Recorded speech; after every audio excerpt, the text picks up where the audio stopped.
Assalamualaikum warahmatullahi wabarakatuh. Sampailah kita di pertemuan ke-11, di mana di pertemuan 11 ini kita akan bahas mengenai virtual private server, virtual private network ini, bukan virtual private server ya, network, ya, atau yang sering kita dengar dengan istilah VPN lah ya. Harusnya teman-teman udah familiar sih ya dengan istilah ini. Jadi kalau dilihat dari cara kerjanya, VPN ini sebetulnya ya sama dengan tunnel yang sudah kita pelajari sebelumnya ya. Jadi saya lupa di pertemuan berapa, itu kalau nggak salah bareng dengan QoS kita sudah membahas gitu ya, beberapa model tunnel gitu, yaitu PPOE, PPTP, SSTP gitu ya. Nah, itu ketiga hal yang sudah kita pelajari sebelumnya itu sebetulnya adalah VPN ya teman-teman. Jadi tunnel dan VPN ini kalau dilihat dari cara kerjanya memang ya dia sama gitu ya, karena mereka sama-sama memodifikasi header gitu ya dari paket datanya gitu, sehingga seolah-olah dua tempat yang berbeda network gitu, berbeda subnet itu berada di eh, subnet yang terhubung secara langsung gitu. Jadi misalkan harusnya dari A ke B itu melalui 5 atau 6 hop, maka di situ kelihatannya cuma satu atau dua hop gitu ya. Nah, itu cara kerjanya memang seperti itu. Nah, mungkin adanya istilah yang membedakan antara tunnel dan VPN itu lebih ke arsitekturnya ya. Jadi kalau VPN itu dia ada satu node yang jadi server dan node yang lain menjadi klien gitu. Nah, sedangkan tunnel ya sebetulnya sama aja, dia juga ada klien servernya, cuman klien servernya itu tidak didefinisikan secara gamblang di awal gitu. Jadi semuanya konfigurasinya sama, kemudian mereka akan bikin koneksi dan ya sebetulnya mereka bikin klien server, tapi kita nggak mendefinisikan secara ini ya, secara apa ya, secara definitif, secara gamblang di awal mana yang jadi server, mana yang jadi klien. Jadi mereka akan mengatur sendiri. Nah, yang sudah kita pelajari sebelumnya gitu, yang sudah kita pelajari sebelumnya yaitu PPTP, SSTP dan PPOE gitu ya. Itu adalah VPN gitu ya. Jadi yang kemarin judulnya itu adalah QoS dan tunnel. Itu sebetulnya kalau kita ngomongin tunnel dan VPN, maka ketiganya itu mereka tergolong di VPN-nya gitu, bukan di tunnel murninya gitu. Karena memang di situ kan kita ngeset mana yang jadi server dan mana yang jadi klien ya. Makanya mereka masuknya ke VPN gitu. Nah, sedangkan yang beneran tunnel ya, yang murni tunnel tanpa ada server itu adalah ini, teman-teman bisa cek di sini, yaitu IP-IP gitu ya, kemudian EOIP, virtual LAN, sama GRE tunnel.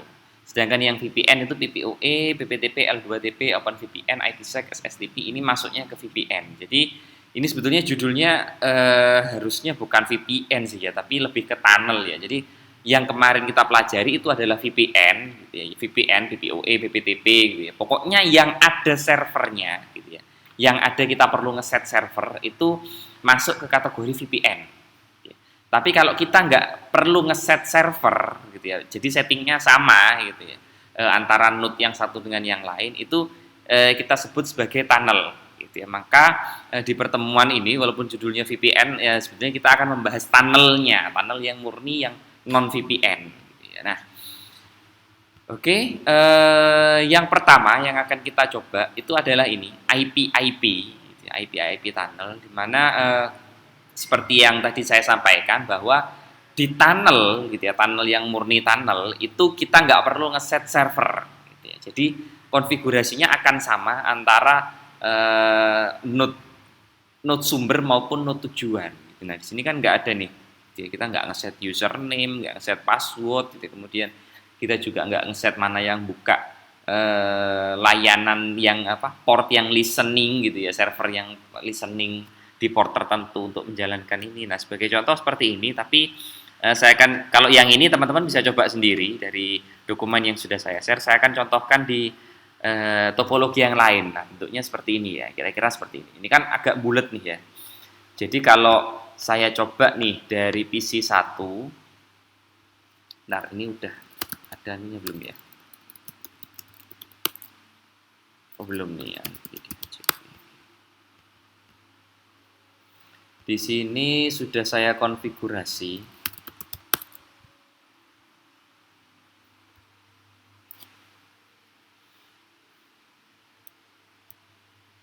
Oke, 1254 kemudian 2254. Nah, jadi dari PC 1 gitu ya, misalkan ingin menghubungi PC 2, maka dia akan melewati 1 2 3 4 hop ya.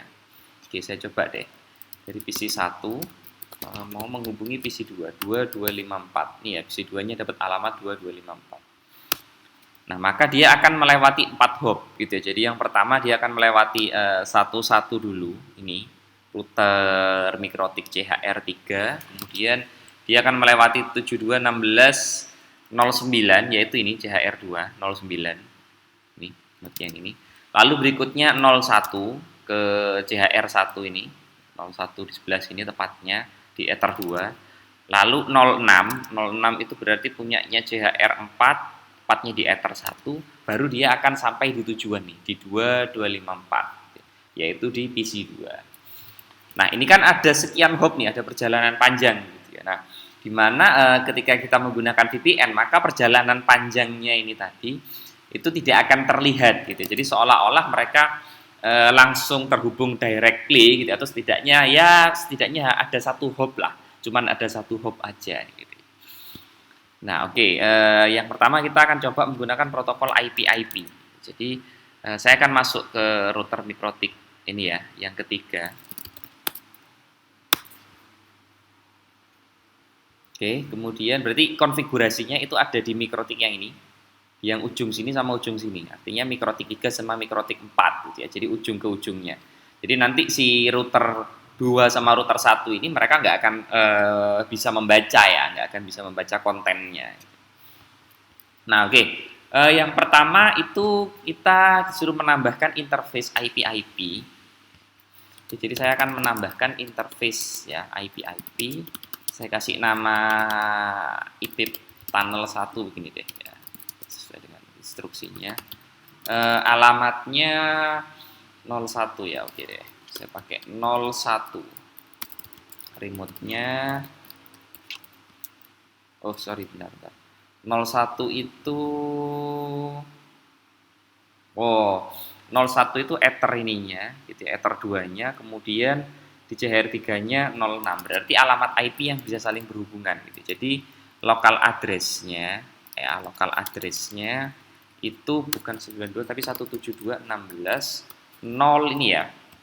Jadi lokal address-nya itu ini. Kan mau menghubungkan router 3 sama router 4 ya. Berarti router 3 yang keluar itu kan 010. Berarti di sini saya kasih 010. Oke, berikutnya remote address-nya itu tujuannya, tempat masuknya 72.16.0. Nah, ini tempat masuknya itu 06. Kebetulan saya pakai 06 itu sesuaikan dengan kondisi topologi masing-masing ya. Oke. Oke, sudah ditambahkan. Berikutnya kita tambahkan alamat IP untuk tunnelnya tadi gitu ya. Jadi kita tambahkan alamat IP untuk tunnelnya, yaitu interface IP address misalkan saya pakai 01 gitu deh ya. Ya oke, saya akan pakai 01 gitu /30. Nah, kemudian interface-nya adalah IP tunnel 1. Oke, next berikutnya kita tambahkan rute ya untuk 20 ya, untuk 20. Ini ya, rute untuk 20-nya ini. Stay address /24. Gateway-nya adalah 02. Oke, done. Jadi nanti kalau sudah berhasil, maka bentar ya. Nah, yang pertama dia akan muncul nih satu interface baru, yaitu interface IP/IP. Oke. Dia lokal address-nya itu 010 ini ya, yang keluar tadi ini. Kemudian tujuannya berarti yang masuk ke sini 06. Setelah itu yang kedua akan kita ngasih alamat IP untuk itu ya, untuk IP tunnelnya tadi ini ya. Lalu berikutnya karena mau menghubungi si PC2 gitu ya, maka kita tambahkan rute PC2-nya ya, ini di IP rute 20 ini. Itu gateway-nya adalah gateway si IP tunnel lawannya gitu ya. Nah, jadi di sini nih kita seolah-olah ada ini ya, ada apa namanya ya, ada ini gimana sih gambarnya, nggak bisa ya. Jadi seolah-olah di sini akan ada jalur baru tuh, gitu. Makanya namanya tunnel ya. Jadi seolah-olah ada terowongan, ada jalur baru antara router 3 sama router 4 sehingga yang lain nggak akan kelihatan tuh. Makanya dikasih nama tunnel. Oke, sekarang dikonfigurasi di ini ya, di router 4. Jadi di lawannya, karena namanya terowongan itu kan nggak bisa kita bikin cuma satu lubang ya, ujungnya juga harus ada lubangnya. Karena kalau lubangnya cuma satu ya nggak bisa tembus ke lubang satunya. Maka di sini sama, kita perlakukan sama. Jadi bikin ini ya, bikin interface dulu, interface IP, interface IP.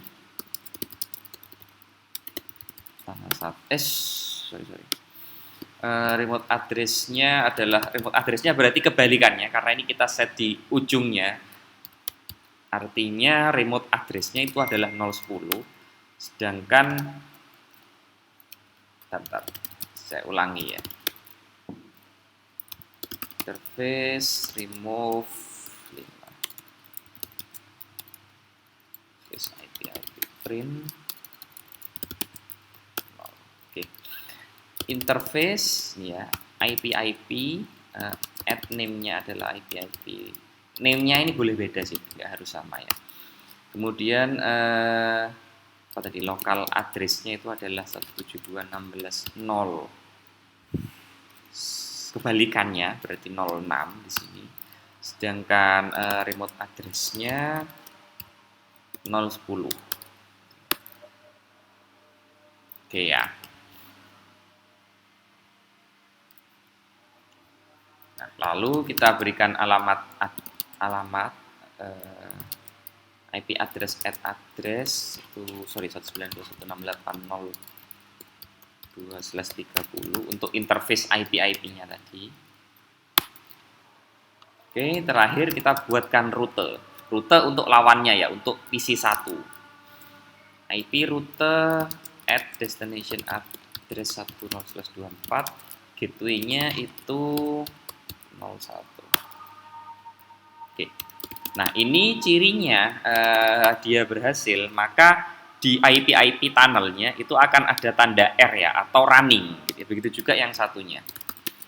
Kalau teman-teman lihat di interface-nya, maka di IP tunnelnya itu akan ada tanda R. Berarti dia udah connect nih. Gitu. Bahkan di sini udah keluar L2 MTU-nya 65535. Gitu ya.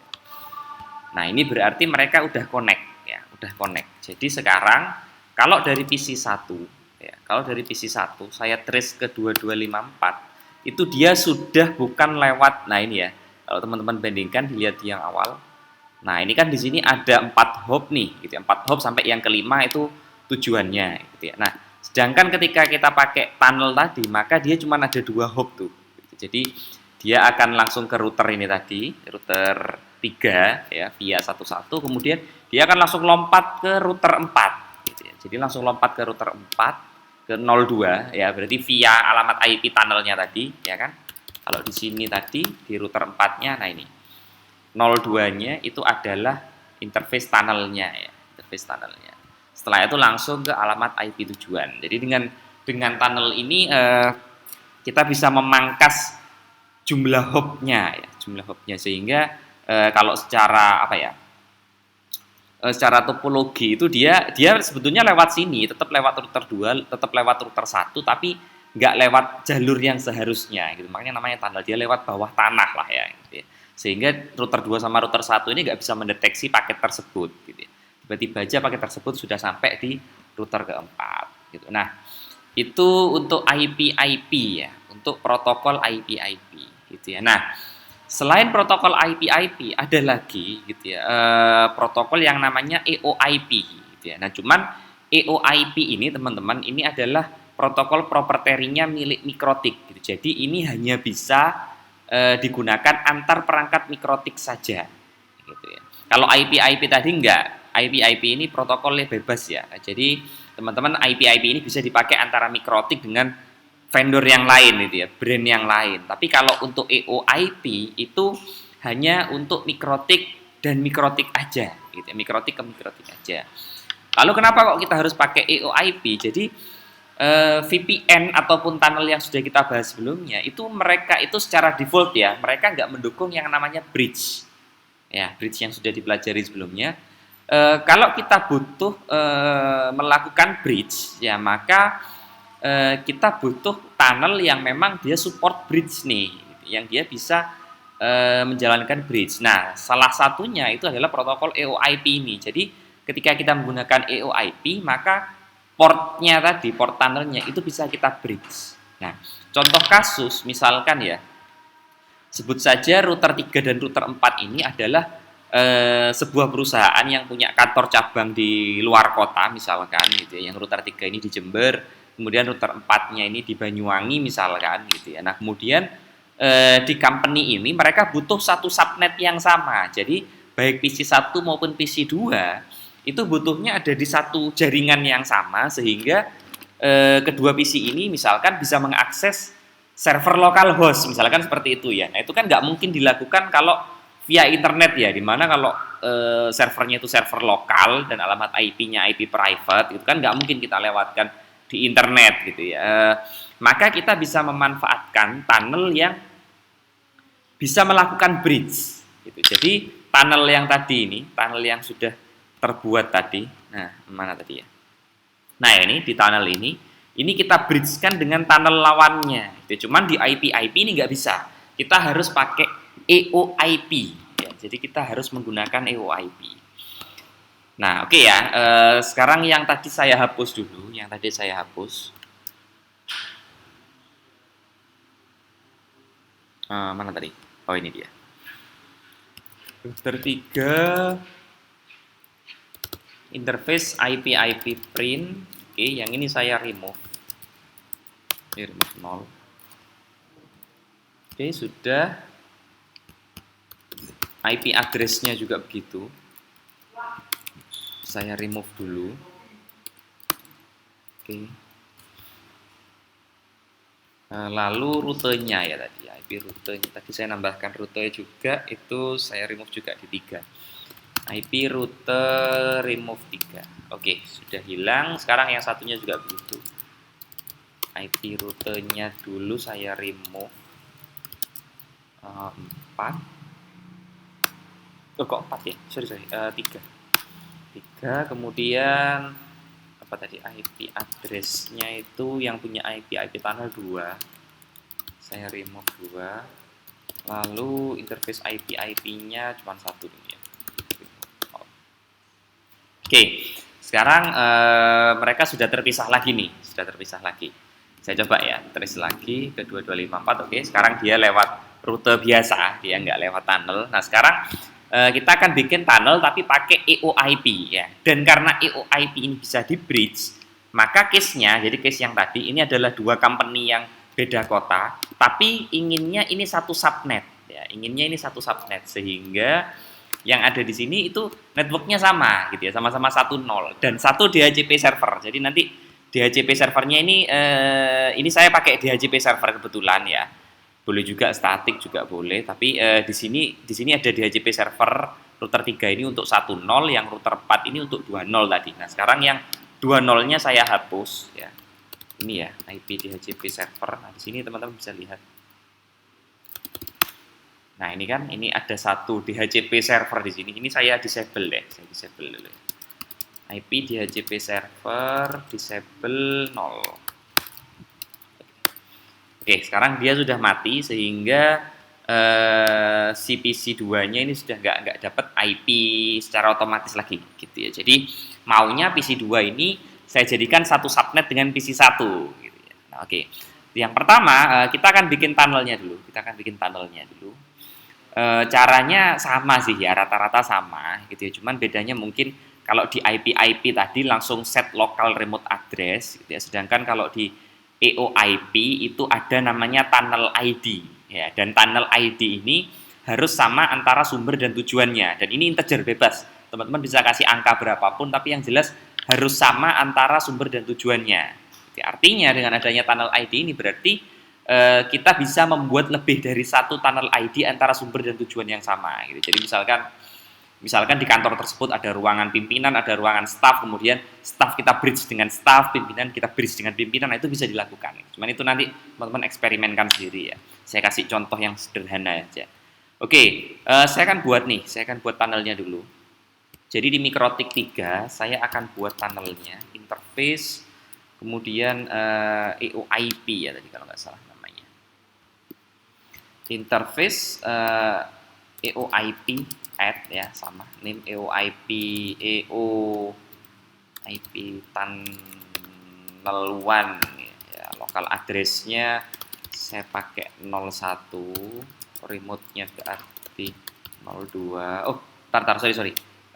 Ini tadi yang keluar, sorry teman-teman. Lokal address-nya itu 172.16.0 berapa tadi? Ini yang keluar 010. Kemudian remote address-nya 172.16.0, ini yang masuk ya. Yang masuk itu 6. Kemudian tunnel ID-nya 1 deh misalkan.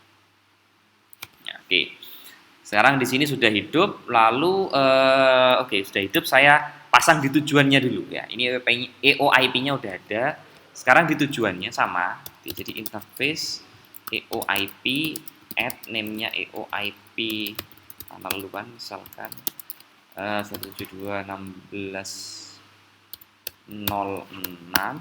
remote-nya 172.16.010, tunnel ID-nya adalah 1. Nah, sekarang kita lihat apakah sudah hidup. Nah, ini ya. Jadi dipastikan bahwa ada tanda R. Kalau sudah ada tanda R, artinya kedua tunnelnya tadi, nah dia udah saling berhubungan tuh. Gitu ya. Ini udah connected nih, mereka udah connected. Nah, berikutnya karena tadi saya mau saya mau membuat bridge sehingga seolah-olah mereka berada di dalam satu subnet yang sama gitu ya. Maka saya akan bikin bridge dulu di router 3-nya. Interface bridge add name-nya saya kasih nama bridge 1 gini deh ya, biar nggak usah mikir gitu. Kemudian interface bridge port add bridge 1. Kemudian interface-nya adalah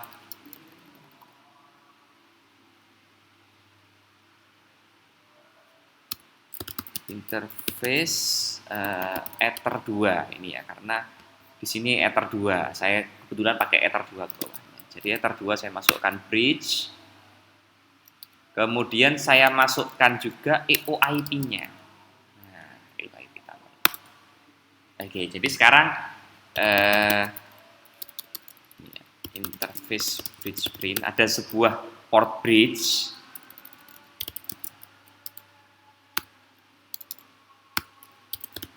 Nih, anggotanya adalah Ether 2, berarti ini ke arah ke PC 1 sama EOIP tunnelnya itu masuk dalam sebuah bridge. Lalu di router 4 sama, saya akan bikin interface bridge juga. Kemudian saya tambahkan anggotanya, yaitu add bridge 1, kemudian interface-nya itu adalah Ether 2 ya, yang menuju PC 2 dan EOIP tunnelnya. Oke. Nah, sehingga sekarang yang di router 4 ini antara Ether 2, antara yang menuju PC 2 itu sudah nge-bridge dengan virtual itu tadi ya, virtual jalur tadi ya, si tunnelnya tadi. Nah, artinya di sini sekarang antara Ether 2 dan Ether 2-nya router 4 maksud saya, dengan Ether 2-nya router 3 itu sudah ada di dalam satu subnet tuh. Nah, sekarang saya coba di PC 2. PC 2 ini saya akan mencari alamat IP lagi via DHCP. Oh, DHCP-nya saya pindah dulu, sorry. Tadi di router 1, di router 3, IP DHCP server ya. Nah, DHCP servernya ini kan dia masih menempel di Ether 2 ya. Nah, sekarang saya akan pindahkan IP DHCP server set gitu ya. Number 0 itu interface-nya bukan lagi di Ether 2 tapi di bridge-nya tadi, di bridge 1. Ya, sehingga sekarang PC1 ini misalkan PC mana tadi, PC2. Nah, ini ya. Sekarang si PC2 dia akan mendapatkan alamat IP 1.253 gitu ya, dari DHCP-nya router 3 gitu. Jadi DHCP-nya bukan lagi di router 4 ini tapi di router 3 ya. Kalau teman-teman bisa cek di router 3-nya. Nah, ini IP DHCP server list. Nah, ini. Nah, dia ngasih di 254 kepada PC1 dan dia ngasih di 253 PC2. Jadi sekarang PC2 dan PC1-nya walaupun terpisah secara geografis ya, ini kan jauh nih ya, tapi mereka seolah-olah berada di satu subnet yang sama. Coba ya, dari PC1 saya ping 1.253 kalau nggak salah namanya ya. Nah, ini dia bisa, kalau saya trace ya, 1253 ya, komputer PC2 tadi kan 253 ya. Ya, 253 ya.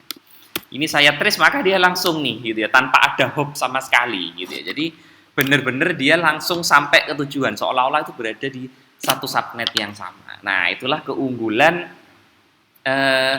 EOIP ya, itu adalah salah keunggulan EOIP. Jadi IP dan EOIP itu sama-sama tunnel, sama-sama murni tunnel gitu ya. Cuman kalau EOIP kita bisa menambahkannya pada bridge, sedangkan kalau kita pakai IP itu nggak bisa, teman-teman. Gitu. Jadi di IP itu kita nggak bisa menambahkannya sebagai bridge interface.